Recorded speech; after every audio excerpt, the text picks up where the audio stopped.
How to remove white border around icons on iPhone. In this tutorial, I'll show you a few settings you can check to remove it. First, open the Settings app on your iPhone. Scroll down and tap Accessibility. Next, tap Display and Text Size. Look for Increase Contrast and make sure it is turned off. Also, check Reduce Transparency and turn it off if it is enabled. Now, go back to Accessibility. Tap Zoom and make sure Zoom is turned off if you don't need it.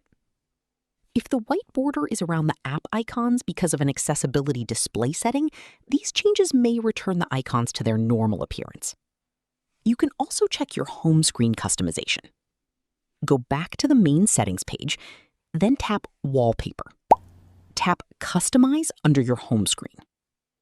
If you've customized the appearance of your app icons, choose the Widgets, Time, or Automatic option instead of a customized or tinted appearance.